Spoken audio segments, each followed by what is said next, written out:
नमस्कार दोस्तों, मैं राजकुमार मौर्य प्रखर इंडिया यूट्यूब मंच पे आपका स्वागत है। इस वीडियो में बात करने जा रहे हैं डॉक्टर रागिनी सोनकर की। डॉक्टर रागिनी सोनकर मछली शहर से विधायक हैं।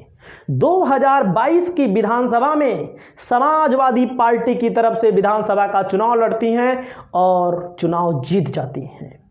इन दिनों इनके नाम को लेकर के चर्चा है। पहली चर्चा है लोकसभा चुनाव को लेकर के, क्योंकि लोकसभा चुनाव को लेकर के समाजवादी पार्टी अपने मजबूत प्रत्याशियों को मैदान में उतार रही है। बहरहाल अभी नाम का ऐलान नहीं हुआ है, लेकिन चर्चा जो है राजनीति में जिसकी चर्चा होती है उसी की बात होती है। बहुत सारे लोग हमारे वीडियो में कहते हैं कि टिकट नहीं मिलेगा, ये होगा वो होगा। भैया जिसके नाम की चर्चा होगी उसी की बात होगी। मछली शहर सीट पर प्रबल दावेदार हैं और वहां की विधायक भी हैं। सदन में जब बोलती हैं तो पूरे उत्तर प्रदेश में चाहे मेन स्ट्रीम मीडिया हो चाहे सोशल मीडिया हो, इनकी बातें लोगों तक पहुंचती हैं। सदन में एक अच्छी बात बोलती हैं। आज मैं बात करने वाला हूं मछली शहर लोकसभा सीट से अगर रागिनी सोनकर को प्रत्याशी बनाया जाता है, जिसकी संभावना बहुत ज्यादा लग रही है, तो क्या सिलसिला होगा, क्या राजनीतिक समीकरण होगा। आपकी क्या राय है? कौन लोकसभा 2024 में ज्यादा सीटें जीत रहा है? अपनी राय दर्ज करिए और पूरी की पूरी बात मैं आपको इस वीडियो के माध्यम से बताने वाला हूं। देख सकते हैं इनकी कुछ तस्वीरें। हम आपको एकदम स्पष्ट बात बता रहे हैं, कोई दिखावटी नहीं। इसमें देखिए, तो इनके महिलाओं को लेकर के इन्होंने आरक्षण पर बात की हुई है। इसके अलावा इनके भाषण आप सुनेंगे, इनके बोल आप सुनेंगे तो आपको खुद अच्छा लगेगा। आप सुनिए क्या बोल रही हैं विधानसभा के अंतर्गत, उसके बाद हम बताते हैं मछली शहर से लड़ती हैं तो क्या होने वाला है। अध्यक्ष जी, इस संकल्प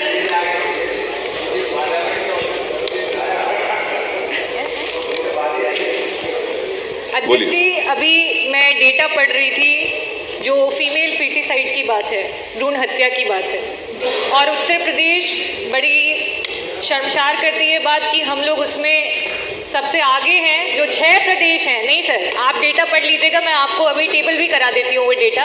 और अध्यक्ष जी, आज भी जो बच्चियाँ हैं, जगह जगह पर जो टेस्ट हो रहे हैं और लोग नहीं चाहते हैं, उसका शायद एक कारण ये भी है। और देश, उस समय भी कहा था और आज फिर से कहती हूँ कि चाहे वो देश हो या प्रदेश हो, उसका सर्वांगीण विकास तभी हो पाएगा जब आधी आबादी को वो अवसर मिलेगा जो अवसर उन्हें। मैं फिर से ये कहना चाहूँगी कि रिजर्वेशन, विद इन रिजर्वेशन को करते हुए महिलाओं को सरकारी नौकरियों में, साथ ही साथ क्योंकि अब तो पीपीपी मॉडल चलने लगा है, आउटसोर्सिंग होने लगी है, उसमें भी 33% का आरक्षण सुनिश्चित किया। Thank you doctor Ragini. माननीय मंत्री जी कुछ बोलेंगे? प्रश्न यह कि सदन का सुनिश्चित मत है कि उत्तर प्रदेश में सरकारी नौकरियों में महिलाओं का 33% आरक्षण की व्यवस्था सुनिश्चित। बता दिया यहाँ पर इनकी मांग है आधी आबादी महिलाओं को 33% आरक्षण मिलना चाहिए, चाहे सरकारी नौकरी हो चाहे आउटसोर्सिंग की नौकरी हो। तो इनकी बातें जो होती हैं आज ही नहीं, हमेशा विधानसभा के पटल पर बहुत अच्छी तरीके से रखती हैं अपनी बात के लिए। और ये सरकार वो खरगोश क्यों बनना चाहती है जो ये देखती है कि हमने पीछे किसे छोड़ दिया? ये वो क्यों नहीं बनना चाहती है जो देखे कि आज पर कैपिटा इनकम की अगर बात हो रही है तो विकसित देशों से हमारा पर कैपिटा इनकम कितना पीछे है और हम किस तरीके से विकसित बन सकते हैं, उसकी तरफ क्यों नहीं? आभार व्यक्त करना चाहूंगी अध्यक्ष महोदय, आपने प्रश्न पूछने का अवसर दिया। देख सकते हैं इन्होंने बात अपनी कितनी अच्छी तरीके से अगर गोया पेड़ बबूल का तो आम कहाँ से होए, और अगर आपने आम लगाया है तो आम तो बांटो तोए। अगर आपने आम लगाया है तो आम तो बांटो तोए, और खट्टा आम बता करके भाग न जाना कोई।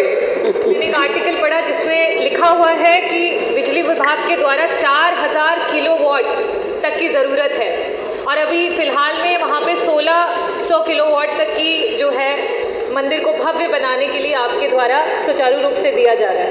तो अध्यक्ष जी, मेरा ये कहने का मतलब है कि चाहे वो रामलला जी का मंदिर हो या एक गरीब की झोपड़ी हो, चाहे वो एक अस्पताल हो, चाहे एक गरीब हो अमीर हो, किसी भी वर्ग का हो, उसके लिए बिजली बड़ी ही महत्वपूर्ण है। बिल्कुल राइट अध्यक्ष जी, जब भी जनता के महत्वपूर्ण मुद्दों पे सवाल होते हैं तो बार बार आम और बबूल की बात आ जाती है।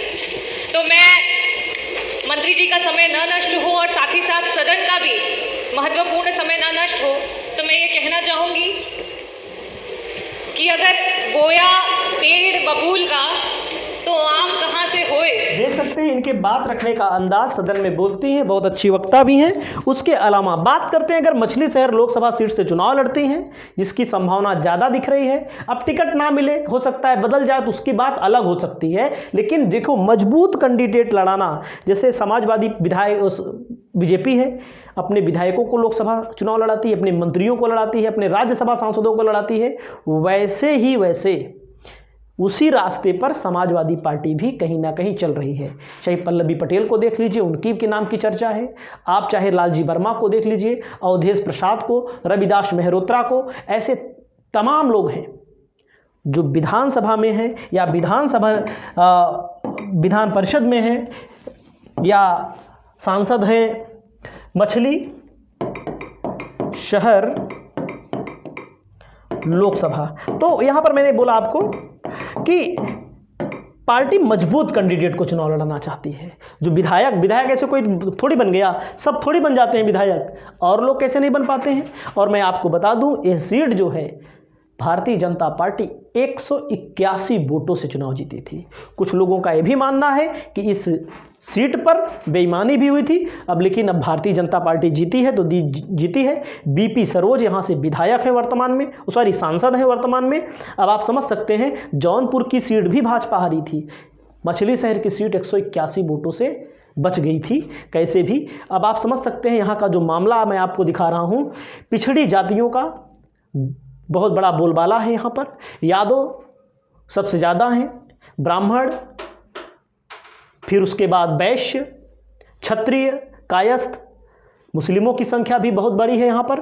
तो यहाँ पर बहुत देर रात तक गिनती भी हुई थी, 181 वोटों से चुनाव कोई हारता है तो आप समझ सकते हैं यहाँ पर क्या हुआ होगा। 2000 बीजेपी रामचरित निषाद को 4,38,210 वोट मिले थे, बसपा के बीपी सरोज को 2,66,000 2014 में। तो आप समझ सकते हैं 5 सीटें भाजपा जीती है यहाँ पर, 2 उसकी सहयोगी दल जीती है, सपा और 5 सीटें थी यहाँ पर, जिनमें से 3 पर भाजपा का कब्जा है, 2 पर समाजवादी पार्टी के साथ सुभाषपा भी थी। तो उसी गठबंधन में इस सीट पर एक मजबूत प्रत्याशी की ज़रूरत है। मजबूत प्रत्याशी कौन होगा, बहुत सारे लोगों के नाम चलते रहते हैं, हो सकता है किसी और का नाम आ जाए, लेकिन इस सीट पर जो होने वाला है 2024 में, उसकी बानगी आप इन आंकड़ों के माध्यम से भी देख सकते हैं।